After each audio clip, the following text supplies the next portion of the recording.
Alright, so another little video on the firearms I use. Usually I have a rifle, now I just so happen to have a shotgun. I try to have this thing with me pretty much at all times. I try to leave it around here, but I bought it this year, so I'm not really familiar with it. I know that it's made in Italy. It's written down on it somewhere. S.A. Vincenzo, made in Italy, 12 gauge. That's pretty much all that it is. I paid it like $130, I believe. 180, maybe 130, I don't know. But yeah, I think it's really cool. I get a lot of questions about like I said, the firearms I bring. Today it's a shotgun, so I thought I would just make a little video about what I'm using today. And since it's pretty unique. So, put these down. It is a 12 gauge short barrel, but what I like about it is that it's extremely light, and it's a single shot with 2 sling mounts, which is really nice if you want to sling. But it also folds up and fits nicely into a backpack. You could like put an elastic in here or something if you're going on rough terrain. But yeah, it's really nice. Like I said, single shot. And when you break open the action, I was looking when I bought this thing. Honestly, I thought it was going to be more expensive than it was. You know, for like a beaver tail in the back or something to break it open, or like some type of under lever here, but there was nothing. It's actually the trigger guard that you pull down. It resets the firing pin, and you're able to break open the action. So that's nice.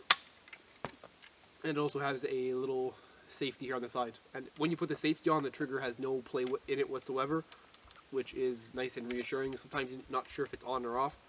The safety, because the trigger has a bit of slop. This has nothing at all. Like I said, super light, super nice to handle. So that's what you saw me shooting there. But like I mentioned, short barrel, so it has a pretty decent bit of recoil. I felt it. And for my revolver, that is now empty. This is well, let me start by saying that it is an antique. So since I'm in Canada, I'm allowed to have this. You don't even need a license to own this. You just have to be 18 years old, I believe, and treat it like any other unrestricted firearm. But even if you do not have a firearms license, you can own one of these. So you can walk into a store. They are very pricey, but for example, this is an 1858 Remington Navy, because it is a 36 caliber black powder percussion cap revolver. So I'll give this a good cleaning after. And I'm not sure if you guys could see that, but it is all black right now. Before I gave it a little wipe down, but so I have to go like this. Now it is all dirty. The jeans are all dirty now. So yeah, I'll give it a good clean with hot water afterwards. Less humidity, the better. But like I said, this is not a reproduction. This was very, very expensive, but I have been wanting a revolver for quite some time. Well, yeah, I finally got this, I think 2 years ago, I believe. I'm not sure.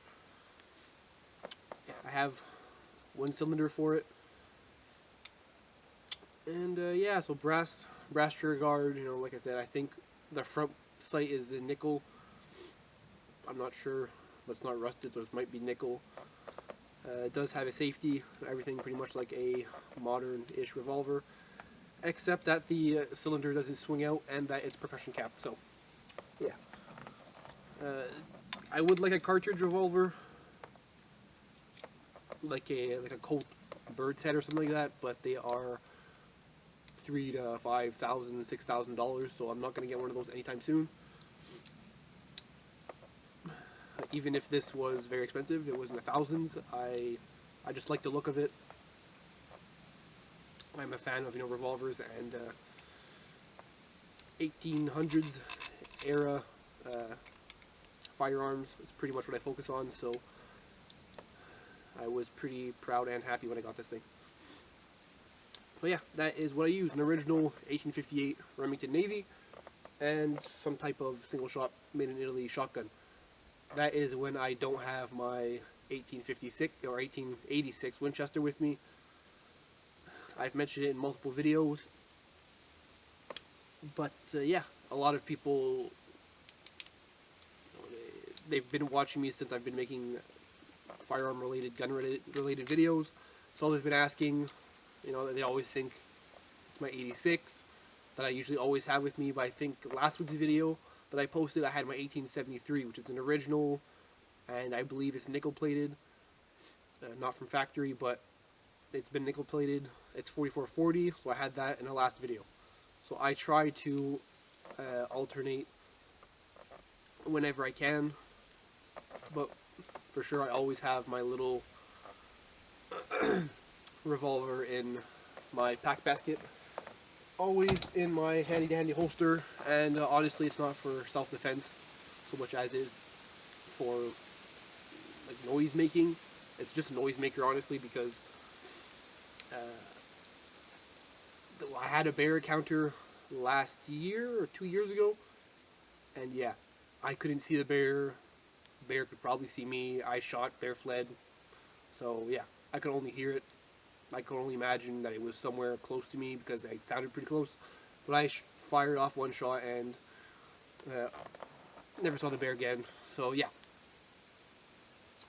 just a little noise maker, not really for self-defense. Just if my hands are full bringing materials, at least I know that I have some type of firearm with me.